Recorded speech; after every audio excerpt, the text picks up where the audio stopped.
Courage courage தான் எல்லாத்துக்குமே ஒரு பேஸ். கரேஜ் தான் எல்லாத்துக்குமே ஒரு பவர். அப்படிப்பட்ட அந்த பவர் எதிலிருந்து ஆரம்பிக்கிறது தெரியுமா? நம்மள அண்டர் எஸ்டிமேட் பண்ற நேரத்தில், நம்மள ஒரு ஏளனமா பார்க்கிற நேரத்தில் நம்ம யாருன்னு ப்ரூவ் பண்ணி காட்டணும்னு ஒன்று தோணும். நம்ம யாருன்னு காட்டணும்னு ஒரு உத்வேகம் ஒன்று வரும். அப்படி ப்ரூவ் பண்ற அந்த பாயிண்ட் எதிலிருந்து ஸ்டார்ட் ஆகுது தெரியுமா? எந்த விஷயத்துல நம்மள கிண்டலும் கேலியுமா பேசுறாங்களோ அதே விஷயத்தை வச்சு நம்ம அது ஒரு பாசிட்டிவா மாத்துறதுன்னு ஒண்ணு இருக்குல்ல, அதே விஷயத்தை வச்சு நம்ம அது ஒரு ஃபயரா மாத்துறதுன்னு ஒன்று இருக்குல்ல, அங்கிருந்து தான் அந்த பவரே ஸ்டார்ட் ஆகும். அப்படிப்பட்ட அந்த உண்மையான அந்த பவரை சொல்ற அந்த பாயிண்ட்ல இருந்து ஆரம்பிக்கலாமா? ஏ விஜய், வீட்டை விட்டு வெளியே வா. ஏ விஜய், பணியூர் விட்டு வெளியே வா அப்படின்னு சொல்றவங்களுக்கு என் வீடு எதுன்னு தெரியுமா? முதல்ல என் வீடு எங்க இருக்குனாவது தெரியுமா? என சீண்டி பார்க்கறதா நினைச்சு கிண்டலும் கேலியுமா பேசுறவங்களுக்கு நான் சொல்றேன், இந்த தமிழ்நாடு தமிழ்நாடுன்னு சொல்றாங்களே, அது மத்தவங்களுக்கு வேணா ஸ்டேட்டா இருக்கலாம், ஆனா என்ன பொறுத்த வரைக்கும் என் தாய் நாடான தமிழ்நாடு தான் என் வீடு.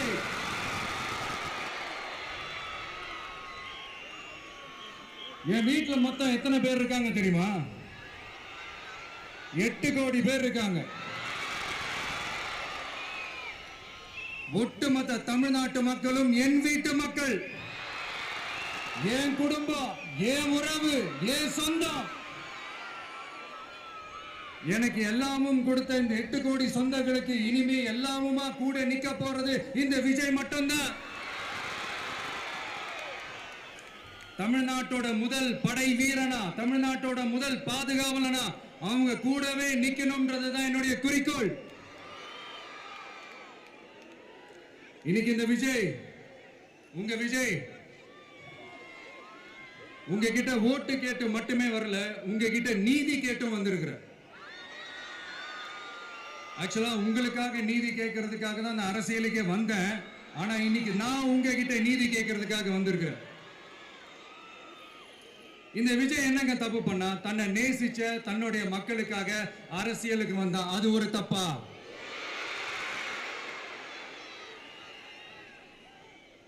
எல்லாத்தையும் ஒதுக்கி தள்ளிட்டு மக்களுக்காக மட்டுமே வந்த, அது ஒரு தப்பா?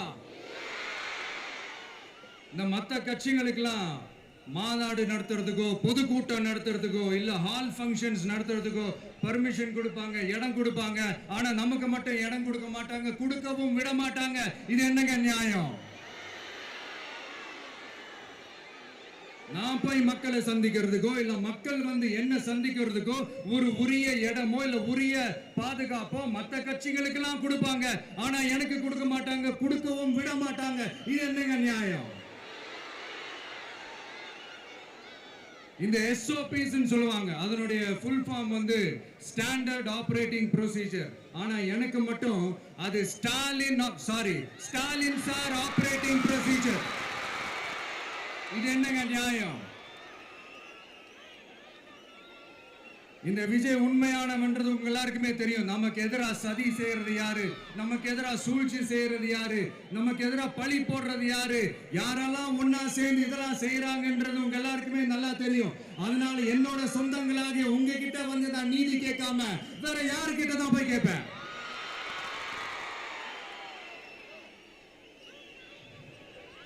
செல்ஃபே எடுக்காத ஒரு கூட்டணி கணக்கு, செல்ஃபே எடுக்காத ஒரு அறத பழைய அரித்மெட்டிக் கணக்கு, இதெல்லாம் வேலைக்கே ஆகாது. ஆணித்தரமா அடிச்சு சொல்றேன். அப்புறம் இந்த காசு கொடுத்து ஓட்டு வாங்கிடலாம்னு கனவு காண்றாங்கல்ல, அதுவும் இந்த விஜய் வந்ததுக்கு அப்புறம் நடக்கவே நடக்காது. வண்டி வண்டியா கொண்டாந்து குட்டுவாங்க, 1000 2000 3000 4000 5000. சாமி மேல சத்தியெல்லாம் வாங்குவாங்க. அப்படிதான் இத்தனை வருஷமா உங்களை ஏமாத்தி இருக்கிறாங்க. வாங்கிக்கங்க, சந்தோஷமா வாங்கிக்கங்க. எல்லாம் உங்க பணம் தான். வாங்கிக்கிட்டு அவங்க காதிலே விசில ஊதி அனுப்புங்க. எப்படி? அவங்க செவிலே விசில ஊதி அனுப்புங்க.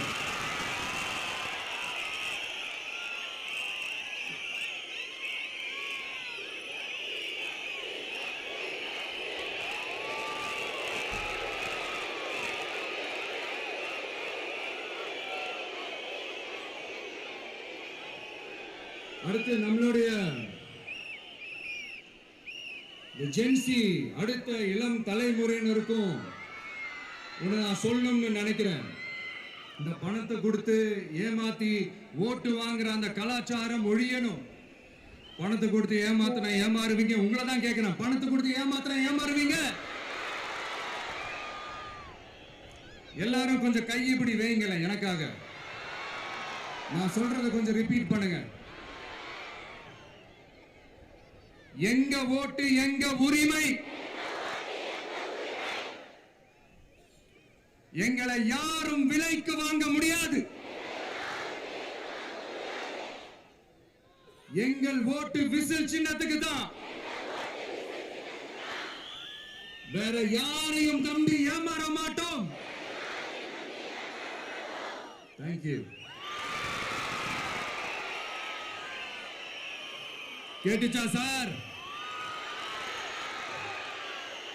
இனிமே நீங்க கொள்ளையடிச்சு வச்சிருக்கிற பணம் எல்லாம் வேஸ்டா போகுது. குப்பையில தான் தூக்கி போடணும்.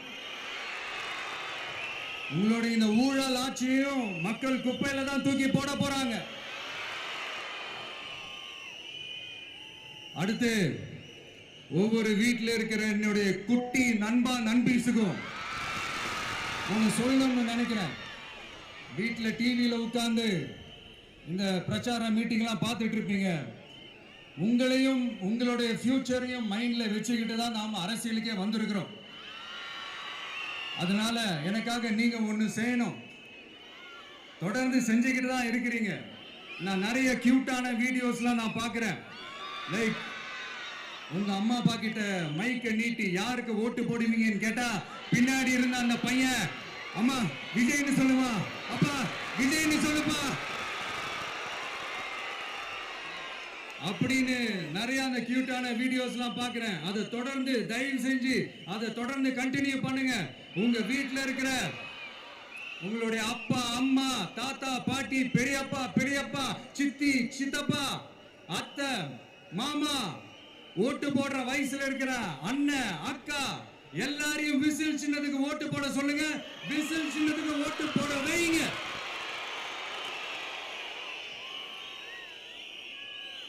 இந்த தேர்தல் நெருங்கிற இந்த நேரத்தில் பொலிட்டிக்கலா ஸ்பீக்கிங் டு த பாயிண்ட் ஒரே ஒரு விஷயம் நான் சொல்லணும். நாங்க அரசியலுக்கு வந்தது எந்த கட்சியும் ஒழிக்கிறதுக்கோ அழிக்கிறதுக்காகலாம் நாம் அரசியலுக்கு வரல. யார் மேலேயும் தனிப்பட்ட ஒரு வன்மமோ இல்லை தனிப்பட்ட கோபமோ அப்படிலாம் யார் மேலேயும் கிடையாது. இந்த மற்றவங்க மாதிரி இந்த வெறுப்பு அரசியல் பண்றதுக்காகலாம் நாம அரசியலுக்கு வரல. அரசியல் ரீதியா நம்மளுடைய எதிரிகள் யாருன்னு டிக்ளேர் பண்ணிட்டு தேர்தலில் நின்று ஜெயிச்சு மக்களுக்காக எங்களுடைய நன்றி கடனை செலுத்துறதுக்காக தான் நாம அரசியலுக்கே வந்திருக்கோம். Just want to make this clear. அவங்கள கேள்வி கேட்கறதுக்கு முன்னாடி அவங்களுடைய இயலாமையை மறைக்கிறதுக்காக இந்த ஏ டீம் பி டீம் இதெல்லாம் கூட சேர்த்துக்கிட்டு ஒரே விஷயத்த சொல்லி அழுவுறாங்கல்ல. என்னன்னு சொல்லி அழுவுறாங்க? அனுபவம் இல்லாதவங்களால எப்படி ஆட்சி அதிகாரத்தை செய்ய முடியும் அப்படின்னு ஒரே விஷயத்த சொல்லி அழுவுறாங்கல்ல. அந்த அழுகைக்கு நாம் ஒரு பதிலடி கொடுக்கணும்ல. மக்களே, நான் உங்களையே கேட்கிறேன், தெரியாம தான் கேட்கிறேன். இந்த அனுபவம் அனுபவம் அனுபவம்னு சொல்றாங்களே, அதிகாரத்தை வச்சு மக்கள் பணத்தை கொள்ளையடிச்சதை தாண்டி வேற ஏதாவது கொம்பு முளைச்ச பெரிய அனுபவம் இவங்களுக்கு இருக்குதா?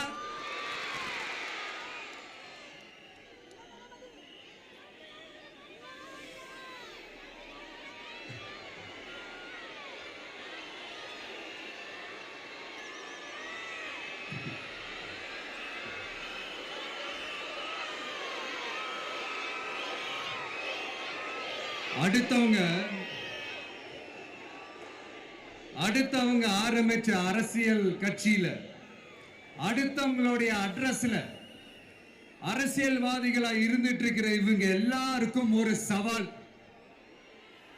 என்ன மாதிரி தனியா, என்ன மாதிரி சொந்தமா ஒரு கட்சி ஆரம்பிச்சு 1% அட்லீஸ்ட் 1% வாக்கு வாங்கி காட்டுற அந்த தில் இருக்குதா, திராணி இருக்குதா? 30 வருஷமா மக்கள் இயக்கமா இருந்து இன்னைக்கு மிகப்பெரிய ஒரு அரசியல் கட்சியா வளர்ந்து இந்த கூட்டணி கட்சிகள் மட்டுமே நம்பி இருக்கிற 75 வருஷ கட்சி, 50 வருஷ கட்சின்னு இன்னைக்கு ஆட்சி அதிகாரத்தில் இருந்துட்டு இருக்கிற இவங்க எல்லாரையும் மீறி இன்னைக்கு களத்துல தனியா நின்னு இந்த 2 வருஷத்துல முதன்மை சக்தியா வளர்ந்து 30% தாண்டி இன்னைக்கு மக்கள் ஆதரவை பெற்றிருக்கிற நமக்கு அனுபவம் இல்லையா? உங்களுடைய அனுபவம் என்னன்னு சொல்லட்டுமா?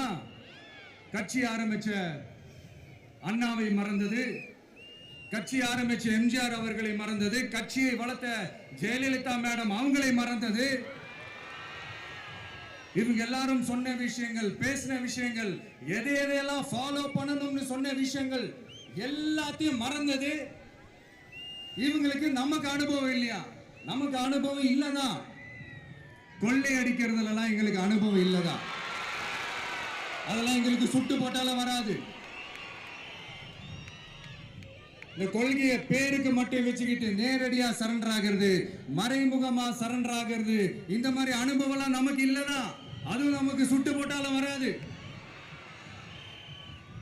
மக்களை நேசிக்கிற நல்ல குணம் இருந்தா போதும்யா. நல்ல சூப்பரான ஒரு நல்லாட்சி கொடுக்கலாம்.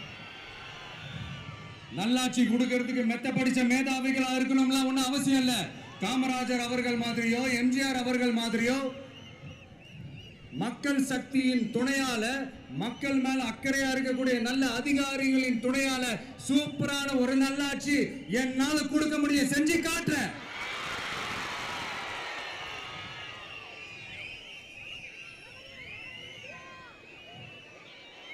நாலரை வருஷம் ஆச்சு, 4.25 வருஷத்துக்கு மேல ஆகுது. இப்போ ஒவ்வொரு வீட்டு கதவையா தட்டி உங்கள் கனவுகளை சொல்லுங்கள்,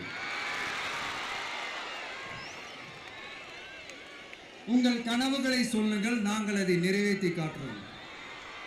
இல்ல, ஸ்டாலின் சாருக்கு மக்கள் சார்பா ஒரு கேள்வி. மக்களுடைய கனவு என்னன்னு உங்களுக்கு தெரியுமா சார்? அது சரி, அவங்க என்ன நினைக்கிறாங்கன்னு உங்களுக்கு தெரியாது, அதுக்கப்புறம் எப்படி அவங்க கனவுகளை பற்றி உங்களுக்கு தெரியும். மக்களோட கனவு என்னன்னு நான் சொல்லட்டுமா சார்? 2019, 2021, 2024 இந்த 3 தேர்தலையும் மக்கள் உங்களுக்கு வாக்களிச்சதுக்கு காரணம் நீங்க மக்களுக்கு ஏதாவது நல்லது செய்வீங்கன்னு நம்பிதான். ஆனா நீங்க மக்களுக்கு கொடுத்த பரிசு மக்களுக்கு பாதுகாப்பே இல்லாத மக்கள் விரோத ஆட்சி. அந்த மக்கள் விரோத ஆட்சியை அகற்றிட்டு அந்த இடத்தில் தமிழக வெற்றி கழகத்தை ஆட்சி பீடத்தில் அமைக்கணும் அப்படின்றதுதான் மக்களுடைய ஒரே கனவு.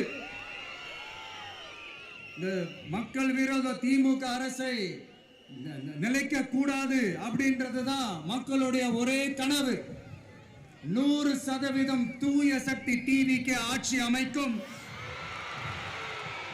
அதுல உங்களுடைய கனவுகள், உங்களுடைய ட்ரீம்ஸ் எல்லாமே ஃபுல்ஃபில் ஆகும், நிஜமாகும்.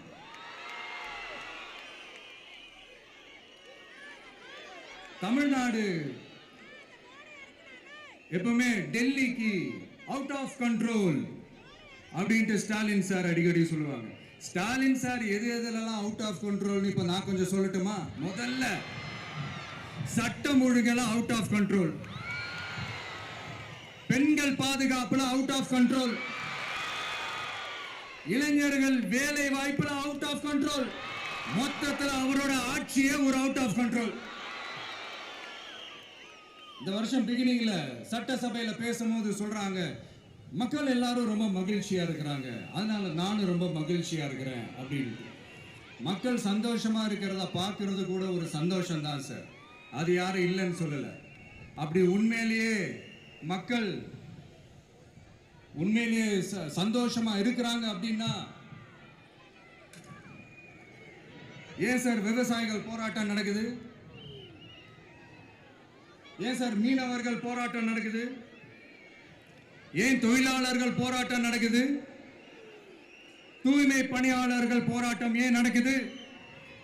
அங்கன்வாடி ஊழியர்கள் போராட்டம், செவிலியர்கள் போராட்டம், மருத்துவர்கள் போராட்டம், மாற்றுத்திறனாளிகள் போராட்டம், அரசு ஊழியர்கள் போராட்டம், ஆசிரியர்கள் போராட்டம், இடைநிலை ஆசிரியர்கள் போராட்டம், பகுதி நேர ஆசிரியர்கள் போராட்டம்.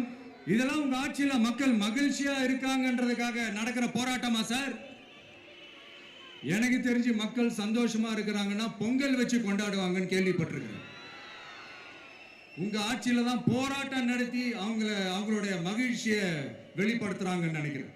இன்னும் தீரவே தீராத பிரச்சனைகள்னா இருக்கிற இடம் பிரச்சனை, பார்க்கிற வேலை பிரச்சனை, பண்ற தொழில் பிரச்சனை, விலைவாசி பிரச்சனை, தண்ணி பிரச்சனை, பஸ் வசதி இல்லைன்ற பிரச்சனை, ரோடு சரி இல்லைன்ற பிரச்சனை, ஆஸ்பத்திரி சரியா இல்லைன்ற பிரச்சனை. இப்படி எல்லாம் ஒரு அடிப்படை விஷயங்களே பிரச்சனையா இருந்தா அப்போ ஆளுங்கட்சின்னு ஒண்ணு எதுக்குதான் இருக்கிறாங்க அப்படின்னு தானே மனசுல தோணும் மக்களுக்கு. ஆட்சிக்கு வர்றதுக்கு முன்னாடி தான் பொய்யா அடிச்சு விட்டீங்க. இப்ப ஆட்சியை விட்டு போகும்போது கூட பொய்யா பேசுறீங்களே சார், என்ன சார் இது? மாத்தி பேசுறதுல நீங்க வேற லெவல் தான் சார். ஆட்சிக்கு வந்த அடுத்த வருஷமே 2022ல 70% வாக்குறுதிகளை நிறைவேற்றிட்டோம்னு சொன்னாங்க. அப்புறம் போன வருஷம் 90% வாக்குறுதிகளை நிறைவேற்றிட்டோம்னு சொன்னாங்க. அப்புறம் இந்த வருஷம் 505 வாக்குறுதிகளை 404 வாக்குறுதிகளை நிறைவேற்றிட்டோம். கிட்டத்தட்ட ஒரு 80% வாக்குறுதிகளை நிறைவேற்றிட்டோம்னு சொன்னாங்க. முதல்ல 70, அப்புறம் 90, அப்புறம் 80. இன்னும் தேர்தல் நெருங்க அது 60, 50, 40, 30, 20ல போய் நிற்கும்னு நினைக்கிறேன். அதையும் அவரே அறிவிப்பாரோ என்னமோ எனக்கு தெரியல.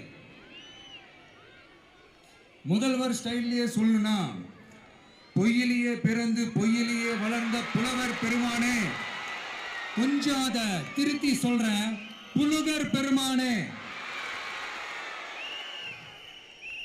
அது இன்னும் பொருத்தமா இருக்கும். அவருடைய அண்ட புழுகு, ஆகாச புழுகு என்ன தெரியுமா? பெண்களுக்கு பாதுகாப்பு தமிழ்நாட்டில் எங்க போனாலும் கொட்டி கிடக்குதான். அப்படி அது உண்மைனா அண்ணா யூனிவர்சிட்டி அந்த பொண்ணுக்கு ஏன் சார் அப்படி ஒரு கொடுமை நடந்துச்சு? கோவை கல்லூரி பெண்ணுக்கு ஏன் சார் அப்படி ஒரு கொடுமை நடந்துச்சு? பெண் குழந்தைகள் பாதிக்கப்படுறதா கிட்டத்தட்ட 1000க்கும் மேலான போக்சோ கேசுகள் ஏன் சார் பதிவானுச்சு? போதைப் பொருள் கலாச்சாரம் கண்ட்ரோலே இல்லாம அது பாட்டுக்கு தாறுமாற எங்கேயோ போய்கிட்டு இருக்கு. வயலன்ஸ்லாம் தலைவிரிச்சு ஆடுது. அதுக்கு ஒரு ரீசெண்ட் எக்ஸாம்பிள், அந்த ரயில்வே ஸ்டேஷன்ல அந்த சிறுவர்கள் எல்லாரும் சேர்ந்து செஞ்ச அந்த சம்பவம். சட்டம் ஒழுங்கு சரியா இருந்தா ஏன் சார் இப்படி எல்லாம் நடக்குது? சட்டம் ஒழுங்கு சரியா இருக்கணும்னா முதல்ல தமிழ்நாட்டுக்கு ஒரு டிஜிபி வேணும் சார். எங்க சார் போனார் அவரு? எங்க அவரு? சும்மா இந்த ஆக்டிங் ஆபீசரை வச்சுக்கிட்டு அரசாங்கத்தை நடத்துனீங்கன்னா இப்படிதான் சட்டம் ஒழுங்கு சந்தி சிரிக்கும். முதல்ல தமிழ்நாட்டுக்கு ஒரு டிஜிபியை போடுங்க சார்.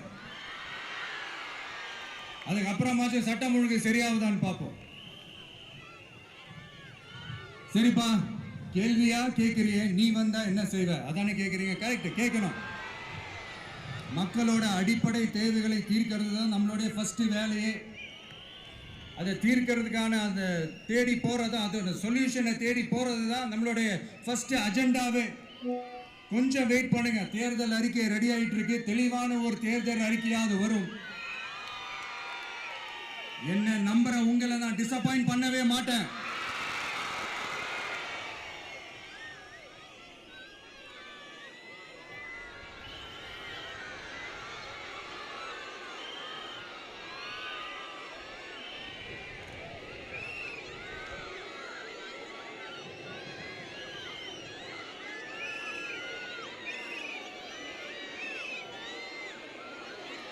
இந்த சும்மா ஆட்சிக்கு வரணும்ன்றதுக்காக இந்த நடைமுறைக்கு சாத்தியமே இல்லாத இந்த மாதிரி விஷயங்கள் எல்லாம், வாக்குறுதிகளை நான் என்னைக்குமே கொடுக்கவே மாட்டேன். அதே மாதிரி ஆட்சிக்கு வந்ததுக்கு அப்புறம் கூட அவங்க அது தரல, இவங்க இது தரல அப்படின்லாம் பம்மிக்கிட்டு இல்லாம உங்களுக்காக எந்த எக்ஸ்ட்ரீமுக்கும் போய் நான் போராடவும் தயாரா இருக்கிறேன். அதனால நான் மறுபடியும் இதை நான் ரிப்பீட் பண்றேன். இவ்வளவு நாள் இதை நான் மட்டும் தான் சொல்லிக்கிட்டு இருந்தேன். இப்ப களமே சொல்லுது, ரெண்டே ரெண்டு பேருக்கு நடுவுல தான் போட்டியே. ஒண்ணு இன்னொன்னு, ஒண்ணு தூய சக்தி டிவிகே, இன்னொன்னு தீய சக்தி DMK.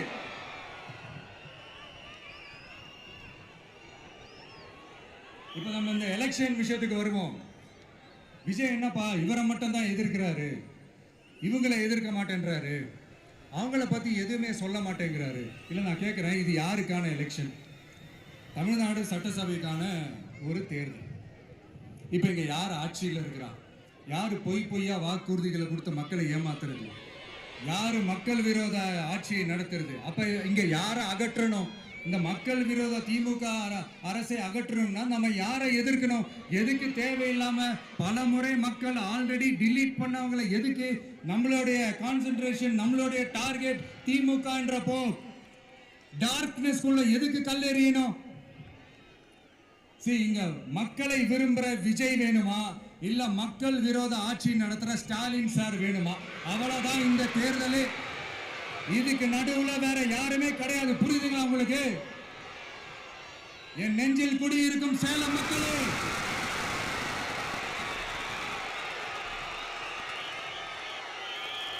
One last simple question. Vijay நம்புறீங்களா, ஸ்டாலின் சாரை நம்புறீங்களா? அவ்வளவுதான், முடிஞ்சு போச்சு. கதம் கதம். போர் முழக்கம் உங்களை ஒரு நிமிஷம் கூட தூங்க விடாது. இந்த போன லாஸ்ட் வீக் இந்த டிஎன்பிஎஸ்சி அந்த எக்ஸாம்ஸ், அந்த குரூப் 2 எக்ஸாம்ஸ் அதை அனௌன்ஸ் பண்ணிட்டு உடனே அதை கேன்சல் பண்ணிட்டாங்க. இது உலகத்துக்கு எல்லாருக்கும் தெரியும். கேன்சல் பண்ணிட்டு ரொம்ப சிம்பிளா டெக்னாலஜி ஏதோ சம் ஃபால்ட், டெக்னிக்கல் ஃபால்ட் அப்படின்னு சொல்லி அதை கடந்து போயிட்டாங்க. இத்தனை வருஷமா ராத்திரி பகலமா கஷ்டப்பட்டு படிச்சு எப்படியாவது நமக்கு அந்த வேலை கிடைக்காதான்னு அந்த எக்ஸாம்ஸை ஃபேஸ் பண்ண வந்த நம்மளுடைய தம்பி தங்கைகள் எவ்வளவு ஒரு மன உளைச்சலுக்கு ஆளாயிருப்பாங்க. அதை யாராவது யோசிச்சு பார்த்தீங்களா? ஒரு எக்ஸாம்ஸை ஒழுங்கா நடத்த தெரியல, இதுல உலக நாடுகளோட போட்டி போடுறாங்களாம். நம்மளுடைய தம்பி தங்கைகள் நம்ம அம்மா அப்பா கிட்ட சொல்லுங்க, யாரும் தைரியம், எல்லாரும் தைரியமா இருங்க. வரப்போறது உங்க ஆட்சி, நம்ம ஆட்சி.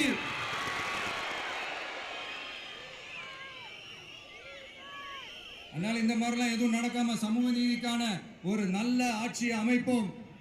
இளைஞர்களின் வேலை வாய்ப்புகளை மனசுல வச்சுக்கிட்டு டிரான்ஸ்பரண்டா அதுக்கான ஒரு தீர்வை காணுவோம்.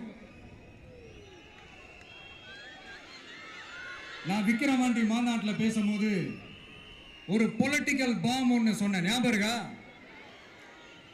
ஆட்சியிலையும் பங்கு, அதிகாரத்திலையும் பங்குன்னு ஒன்று சொன்னேன். இப்போ அந்த பொலிட்டிக்கல் பாம் எல்லா கூட்டணியிலையும் வெடிச்சுக்கிட்டு இருக்கு, தாறுமாற வெடிச்சுக்கிட்டு இருக்கு. ஸ்டாலின் சார்லாம் பதறாரு, ஆட்சி அதிகாரத்தில் பங்கெல்லாம் தமிழ்நாட்டில் ஒத்து வராது அப்படின்னு சொல்றாரு. அவங்கள பொறுத்த வரைக்கும் ஜெயிக்கிறதுக்காக மட்டும்தான் கூட்டணி, மற்ற எல்லாத்துக்குமே அவங்க தனி அணி, அவங்க மட்டுமே ஒரே அணி. வெல்வோம் ஒன்றாக, ஆனா வரும் வெல்த் எல்லாம் பார்ப்போம் தனியாக. அந்த வெல்வோம் ஒன்றாக என்றது இதுதான் அந்த சீக்கிரட்டே. புரிய வேண்டியவங்களுக்கு நல்லா புரியும் நினைக்கிறேன். உங்களோட நான் இருக்கேன், நம்மளோட நம்ம மக்கள் இருக்காங்க. இதுக்கு மேல என்ன வேணும்? கான்பிடென்டா இருங்க, நல்லதே நடக்கும், வெற்றி நிச்சயம். மீண்டும் சந்திக்கும் வரை நன்றி, வணக்கம்.